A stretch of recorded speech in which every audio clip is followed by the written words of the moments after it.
So what's the truth?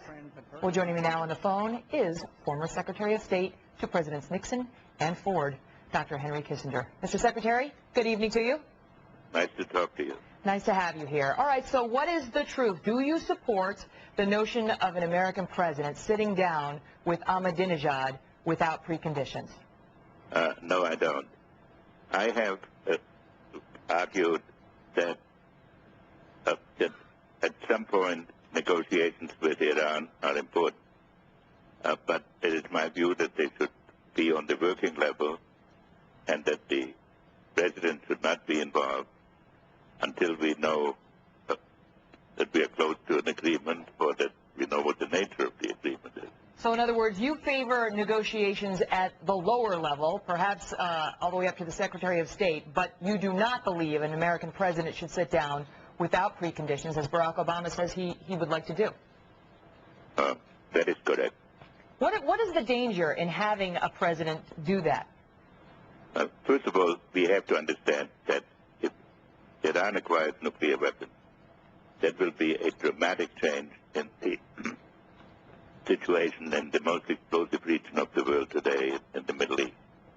It will give Iran a capability to protect jihadism with the threat of nuclear weapons, and it will demonstrate that the opinion of the United Nations Security Council, which asked Iran to desist from building nuclear weapons, has been totally ignored, and therefore it will start an arms race for nuclear weapons in that region.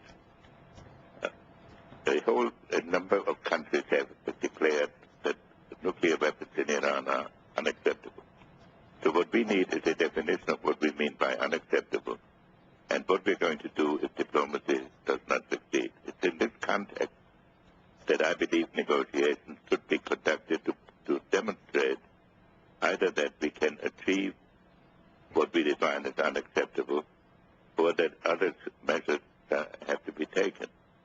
But in order to do this, it has to be at a level in which one can test the various issues that are raised by such an effort.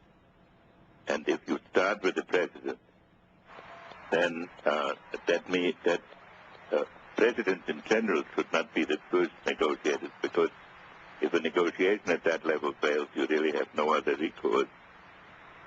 And it would be in the conditions of a country that has declared America as the principal enemy. To start at that level would be to legitimize their conduct over a whole period of time. And let me ask you, Mr. Secretary, one of the things John McCain says is that it would legitimize Ahmadinejad in the eyes of the world. In other words, you give this man who says Israel should be wiped off the face of the map legitimacy by even having that sort of photo op with him. What are your thoughts on it? I think McCain is right, and I think it is unwise to sit down with Ahmadinejad at this point. If Iran really wants to negotiate with us, they will find a negotiator who has the prospect of achieving things that needs to be done. And secondly, if progress is to be made, there have to be a lot of exchanges at other levels. Before Mao and Nixon sat down, there were 2 years of exchanges at lower levels. Understood. And the candidates are at issue on that and many other items. Former Secretary of State Henry Kissinger, always a pleasure. Thank you so much for coming on, setting the record straight. We appreciate it. Pleasure to talk to you. All the best. All right. In a moment here, where are the candidates, right?